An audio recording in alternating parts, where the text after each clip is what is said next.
जी अस्सलाम वालेकुम। उम्मीद है कि आप सब लोग खैरियत से होंगे। इमरान खान साहब के हवाले से नामुनासिब जुबान इस्तेमाल करने वाले को खैबर पख्तूनख्वा की काबीना में शामिल कर लिया गया है। ये वो तनकीद है जो सोशल मीडिया के ऊपर हो रही है। क्यों हो रही है, इसकी तफसीलात आपके साथ शेयर करेंगे। कुछ मजीद खबरें हैं, कोशिश होगी कि वो भी आपके साथ शेयर की जाए। लेकिन सबसे पहले आज ख्वातीन का आलमी दिन है और इस मौके के ऊपर बहुत ज्यादा जरूरी है कि हम एक्नॉलेज करें कि पाकिस्तान की सोसाइटी के अंदर भी ख्वातीन भरपूर किरदार अदा कर रही हैं। तमाम तर मसाइल के बावजूद, मुश्किलात के बावजूद, हर शोबे के अंदर, हर शोबे में ख्वातीन ने बेहतरीन किरदार अदा किया है और अभी भी वो अपना बेहतरीन किरदार अदा कर रही हैं। अगर आप सियासत की सिर्फ मिसाल ले लें तो फातिमा जना की मिसाल हमारे सामने है, शहीद मोहतरमा बेनजीर भुट्टो साहिबा की मिसाल हमारे सामने है, नुसरत भुट्टो साहिबा की मिसाल हमारे सामने है। डिक्टेटरशिप के सामने इन ख्वातीन ने सियासत की मुकाबला किया। हालिया तारीख में आप देख लें, बहुत सारी ऐसी ख्वातीन हैं जिन्होंने मर्दों से ज्यादा सियासत के अंदर किरदार अदा किया, मर्दों से ज्यादा मर्दानगी दिखाई। इसलिए ये जो मर्दानगी है ये किसी जिन्स के साथ वाबस्ता नहीं है। सम टाइम आपको ख्वातीन में ज्यादा मर्दानगी नजर आती है, चाहे सियासत हो जाए या कोई और शोबा हो जाए। तो ये सारी चीजें हमने देखी अपनी हालिया तारीख के दौरान। जिस भरपूर तरीके से रियाना डार ने इलेक्शन लड़ा, जिस भरपूर तरीके से कैसरा इलाही ने इलेक्शन लड़ा, जिस भरपूर तरीके से आलिया हमजा मलिक ने इलेक्शन लड़ा जेल के अंदर बैठ के, उसके अलावा और भी बहुत सारी सियासी कैदी हैं। अब ये जो हालिया तारीख का मैं जिक्र इसलिए कर रहा हूं कि आपके जहनों में भी अभी फ्रेश है, तो इस वजह से इन ख्वातीन का मैंने जिक्र किया। बाकी तो एक लंबी तारीख है हमारी, और भी बहुत सारी ख्वातीन हैं जिनके नाम मैं यहाँ पे ले सकता हूं, लेकिन बहुत ज्यादा जरूरी है कि उनके किरदार को हम एक्नॉलेज करें।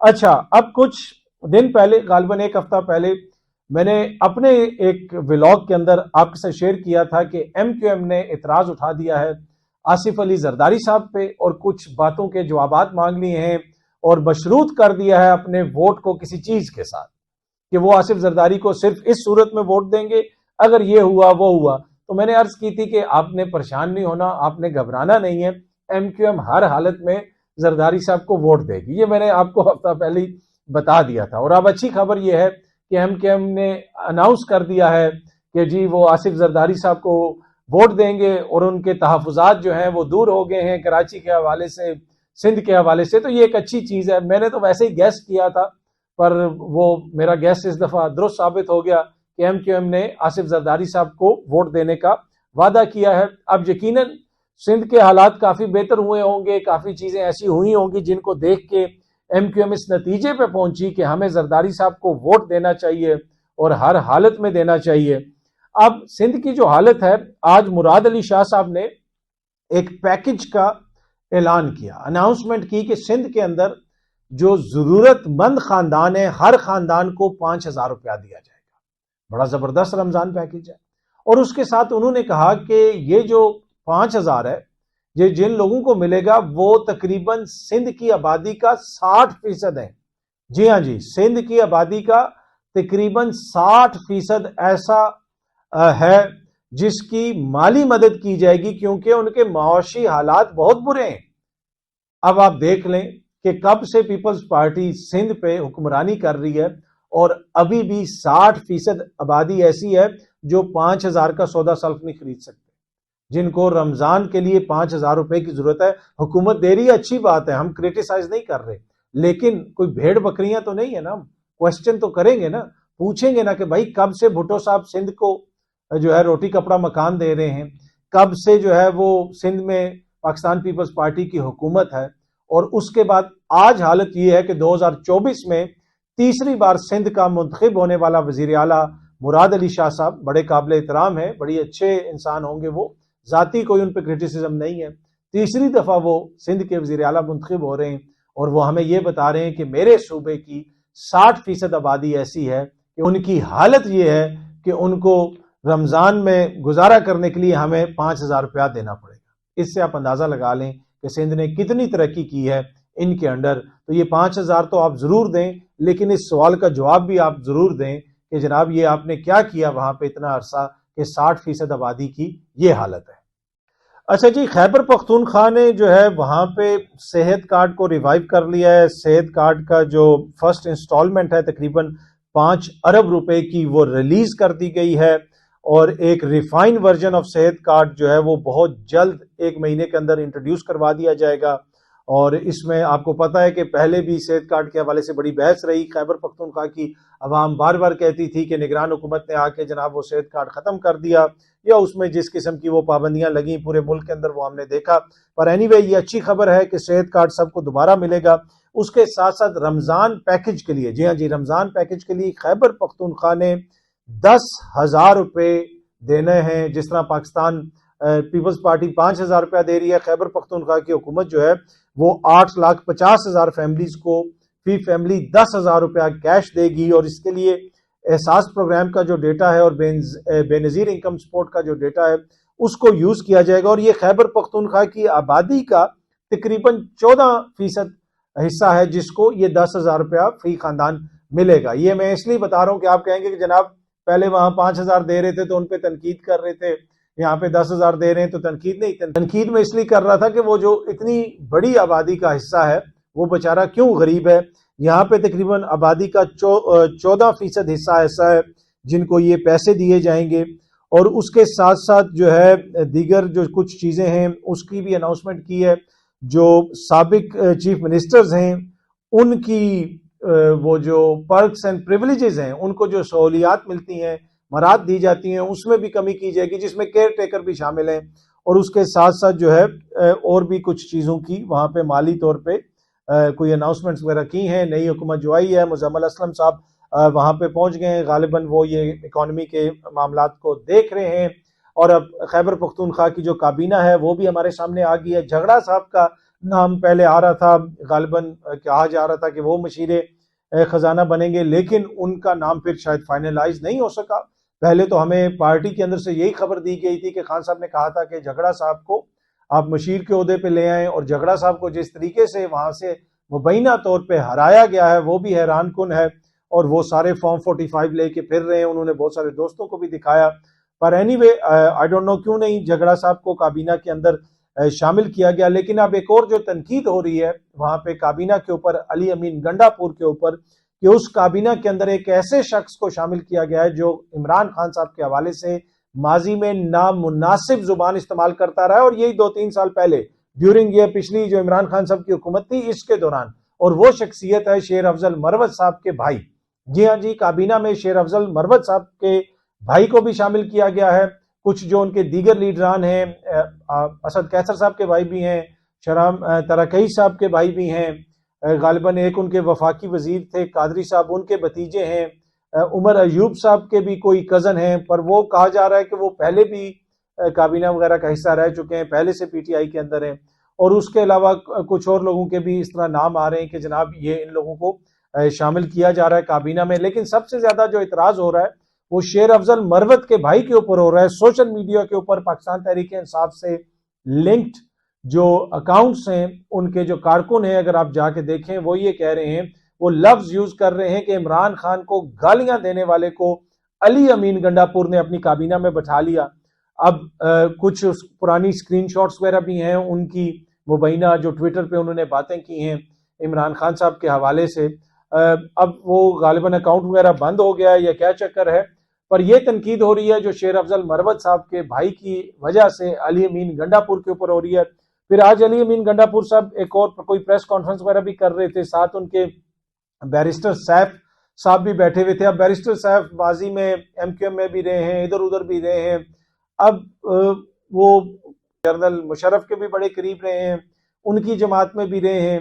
तो क्या इस मौके के ऊपर जो छोटी सी काबीना बनानी थी उसमें भी बैरिस्टर सैफ को रखना जरूरी था, शेर अफजल मरवत के भाई को भी रखना जरूरी था, उसको भी मशीर बनाना जरूरी था? ये वो सारी चीजें जिनके ऊपर पाकिस्तान तहरीक इंसाफ का वोटर सपोर्टर जो है वो तनकीद भी कर रहा है और उसको डिस्कस भी कर रहा है। और तनकीद होनी भी चाहिए। अगर आप बाकी सब पे तनकीद करते हैं तो आपको पूरे खैबर पख्तूनख्वा के अंदर खान का कोई और ऐसा टाइगर नहीं मिला, खान का ऐसा कोई जानिसार नहीं मिला कि जिनको इनकी जगह पे शामिल किया जा सके, पर उनको नहीं किया गया। पर बहुत सारे ऐसे लोग भी आए हैं काबीना में जो नए भी हैं, जिन्होंने हथकड़ियां भी लगी और जिन्होंने बड़ी मुश्किलात भी काटी, तो वो भी हमारे सामने है। पर लेकिन ये जो तनकीद हो रही है इसका जवाब तो देना पड़ेगा। अब ये वो शऊर है जो तहरीक इंसाफ ने अपने कारकुन को दे दिया है। वो तो डिफेंड तो नहीं करेगा कभी भी। वो ये तो नहीं कहेगा कि जनाब माजी में अगर एक मोहतरम शख्सियत हमारे कायद को रॉ की एजेंट कहती थी। अब ये किस जमात के हवाले से या किस लीडर की मैं बात कर रहा हूं, आप खुद समझदार हैं, समझ जाएंगे, मुझे जिक्र करने की जरूरत नहीं है। लेकिन अब वही उसी लीडर की हुकूमत के अंदर, काबीना के अंदर वजीर भी बन जाएंगी और दिफा भी करती हैं, इधर भी आती हैं और इंपॉर्टेंट शख्सियत भी हो जाती हैं।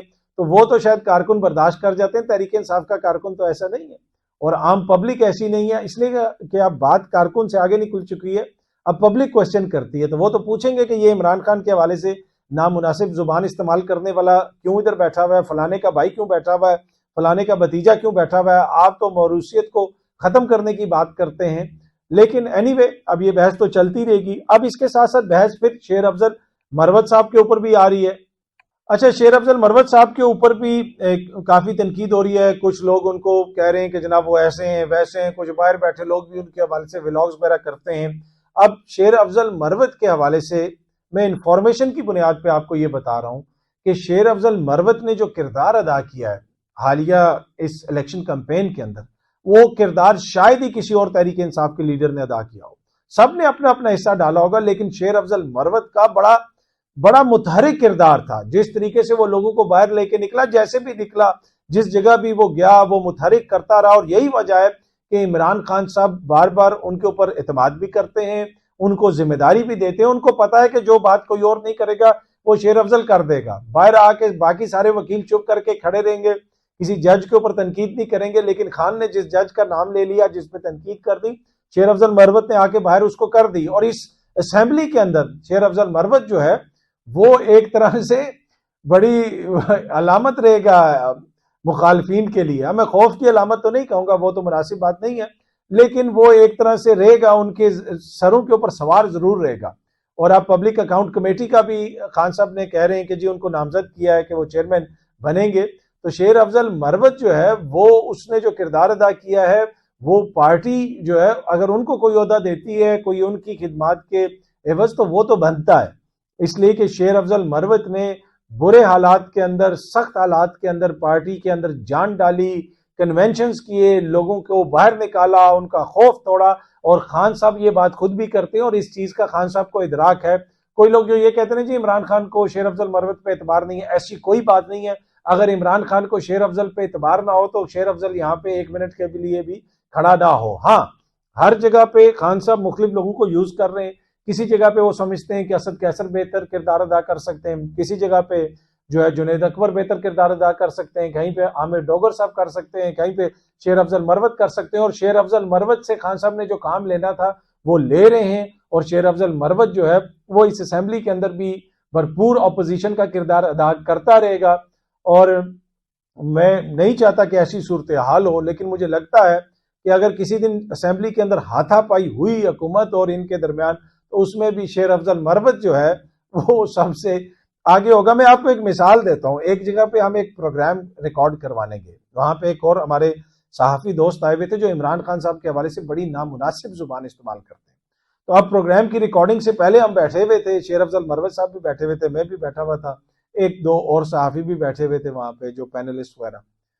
तो वो जो है वो उनको इमरान खान को वो सहाफी कभी फैशिस्ट कहें कभी क्या कहें, तो शेर अफजल मरवत साहब दूर बैठे थे तो वो खड़े हो गए। उन्होंने कहा भाई मेरे लीडर के हवाले से अगर नामुनासिब जुबान इस्तेमाल की प्रोग्राम के दौरान तो फिर मैं कोई ख्याल नहीं करूंगा और मैं जो है ना लाइव प्रोग्राम में अपने तरीके से फिर बात करूंगा। मतलब अब कौन सा उनका तरीका, उन्होंने क्या बात की, तो वो आप उससे समझ सकते हैं कि वो क्या उनका मतलब क्या था या उनका मकसद क्या था। वो प्रोग्राम हुआ, प्रोग्राम पूरा हो गया और उस सहाफी ने वो लफ्ज इस्तेमाल नहीं किया। और बाद में वो उसने शेर अफजल मरवत साहब को भी कहा देख लें जी आपकी वजह से मैंने ये लफ्ज इस्तेमाल नहीं किया। तो वो जो शेर अफजल मरवत का वो एक है जो भी उनका तरीकाकार है, वो असेंबली के अंदर भी कोई इस तरह का लफ्ज इस्तेमाल करेगा तो वो थोड़ा सा गड़बड़ होने का अंदेशा है कि वहां पे भी हो सकता है। तो जो लोग शेर अफजल मरवत पे इल्जामात लगा रहे हैं और ये और वो, तो मेरे पास तो कोई ऐसी इंफॉर्मेशन नहीं है। हम तो जो इंफॉर्मेशन हमें मिलती है, जो पार्टी के जराए बताते हैं मुख्तलिफ पार्टी से, वो हम आपके साथ शेयर कर देते हैं। और इमरान खान इस वक्त ये समझते हैं कि शेर अफजल मरवत बेहतरीन किरदार अदा कर रहा है और इस वक्त जो उनकी स्ट्रगल की स्टेज है, उनकी पार्टी की स्टेज है, उसके अंदर अगर कोई सामने का फ्रंट इस वक्त कोई घोड़ा है तो उसमें शेर अफजल मरवत जो है एक अहम तरीन खिलाड़ी है, जिसको इमरान खान साहब, वो जो पहला है ना ओपनिंग स्पेल होता है जिसमें वो कहते हैं पावर प्ले अटैकिंग जिसमें खेल खेलना होता है, उसमें जो है इमरान खान का ओपनर या अटैकिंग बॉलर जो है वो शेर अफजल मरवत है, जिसको इमरान खान साहब बार बार शाबाश भी देते हैं और कहते भी हैं कि जाके अब तुम अपना किरदार अदा करो। अच्छा जी, मरियम बीबी ने एक लफ्ज इस्तेमाल किया रुथलेस, उसके ऊपर बहुत ज्यादा तनकीद हो रही है। उन्होंने ये कहा कि अगर किसी ने कानून को तोड़ने की कोशिश की, जलाओ गिराव की कोशिश की, तो आई बी रुथलेस। अब ये वो वर्ड है जो डिक्टेटर्स के हवाले से, आमरू के हवाले से कहा जाता है कि जी वो बड़ा रुथलेस था। फिलीपींस में जो डिक्टेटर था मार्कोस जी, वो बड़ा रुथलेस था। फलानी जगह पे जो फलाना था वो बड़ा रुथलेस था। पिनोशे जो चिली में, वो बड़ा रुथलेस था। ये बाकायदा आप जब किताबें पढ़ते हैं डिक्टेटर्स के हवाले से, फलानी रजीम बड़ी रुथलेस थी। जो कानून और आइन होता है वो रुथलेस नहीं होता, वो जस्ट होता है, वो जस्टिस करता है, वो इंसाफ करता है, वो जुल्म और जबर नहीं करता, वो संगदिली से कोई फैसला नहीं करता, वो मेरिट के मुताबिक फैसला करता है।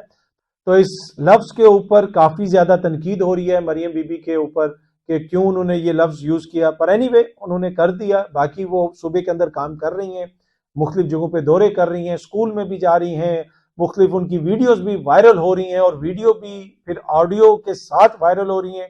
एक स्कूल में वो गई हुई हैं, वहां पे एक टीचर उनको ये कह रही है कि आप जो इतने मर्द लेके आ गई हैं, ये कैमरे शैमरे सिक्योरिटी वगैरह, ये बच्चियां छोटे घरों की हैं, ये सरकारी स्कूल है, वो जरा घबरा गई हैं। तो ये इस मतलब जो उस टीचर ने कह दिया, ये समझने वालों के लिए बड़ी बात है।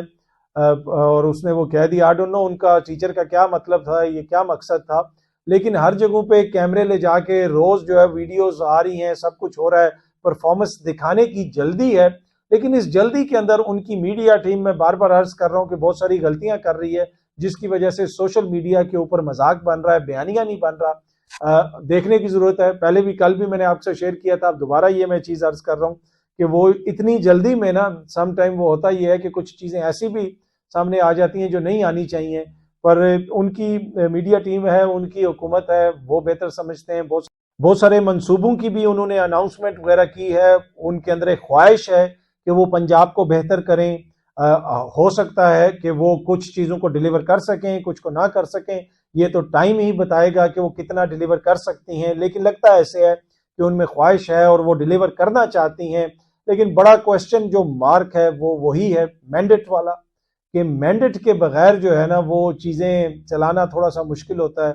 अवामी सपोर्ट के बगैर चीजों को चलाना जो है वो बड़ा मुश्किल होता है। इवन के जो बादशाह भी होते थे ना, आपको जब बादशाह की स्टोरीज सुनाई जाती हैं माजी की, हमें भी इस बचपन में सुनाई जाती थी कि फलाना एक बादशाह था, उसकी रियाया उससे बड़ी खुश थी, ये आपको बताया जाता है। और उस जमाने में भी जब बादशाह होती थी, बादशाह की कोशिश होती थी कि रियाया मुझसे खुश हो, मुझे अवामी मैंडेट हासिल हो, अवाम मेरे पीछे खड़ी हो।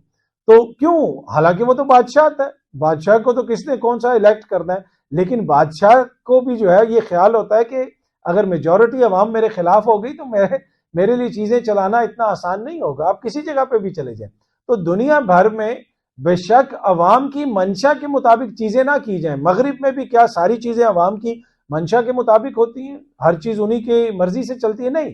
लेकिन कम से कम ये वो तासुर कभी कायम नहीं करते कि जी अवाम जो मर्जी करती रहे, इन्होंने फैसला कर लिया, चार सियासी जमातों ने, ये अपनी मर्जी से चीजें चलाएंगी। नहीं, ये बड़ी जो है ना वो एक तरह से नाजुक सूरत हाल हो जाती है अगर अवाम के जहन में ये चीज बैठ जाए कि हमारी मर्जी से कुछ नहीं हो रहा। तो बादशाह भी जिस चीज के ऊपर जो है वो एक तरह से कॉन्शियस होती है, वो ख्याल रखती है कि जनाब मेरी बादशाह भी तब तक कायम रहेगी जब तक अवाम या रियाया मुझसे खुश रहेंगी या उनकी सपोर्ट मुझे हासिल रहेगी। तो इसी वजह से मैं जो अर्ज करता हूं कि मौजूदा जो हुकूमत है उसका बड़ा चैलेंज ये है कि उनको जो अवामी मैंडेट मिला है उसके ऊपर बहुत बड़ा सवालिया निशान है। मरियम की जो अपनी सीट है, मरियम बीबी की, उसके ऊपर महर शराफत क्लेम करते हैं कि वो जीते हैं, फॉर्म 45 लेके वो फिर रहे हैं। दीगर सीटों के हवाले से भी बहुत सारे सवालिया निशानात हैं और वो सारी बहस हमारे सामने है। तो ये एक बड़ा चैलेंज है। पर एनीवे देखते हैं कि आने वाले दिनों में सियासत किस तरफ जाती है। बहुत जल्दी आप सब दोस्तों से दोबारा मुलाकात होगी। Thank you very much.